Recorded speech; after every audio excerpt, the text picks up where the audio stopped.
हे अगर मुझे 1 लाख स्टूडेंट में से राहुल के सिर्फ मार्क्स उसके नाम को देखकर ढूंढने हो तो कौन सा डेटा स्ट्रक्चर यूज करते हैं।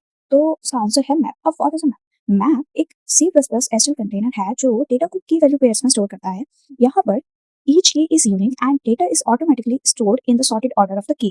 Remember, sorted order of key, not value.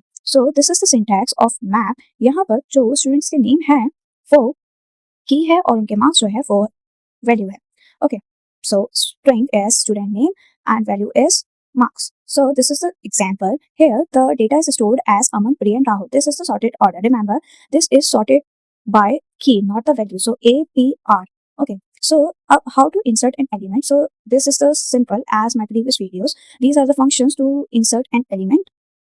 So here marks of Rahul is 95. This is the first function I use, and this is the second function. Insert function is used to Priya, 89. So this is the key and this is the value, and we also use to implies to insert an element Aman and the marks is 95. Now how to traverse the map? So this is a function to traverse the map. So यहाँ पर जो first है वो की को represent करेगा और जो सेकंड है वो वैल्यू को रिप्रेजेंट करेगा। अगर मुझे राहुल के मार्क्स देखने हो तो मैं सिर्फ एलिमेंट्स को एक्सेस कर सकती हूँ, सी आउट मार्क्स ऑफ राहुल, तो मेरा जो आउटपुट आएगा वो आएगा 95 because the Rahul marks is 95. Okay, now how to search an element in a map? So the find function is used to search the element. So here I search Rahul.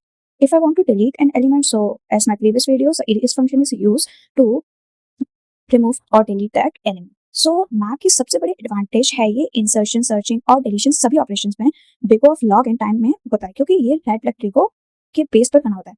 Okay, तो in a sorted version how to remember the map? तो map is a unique value, unique key and sorted order and key value pairs. Thank you.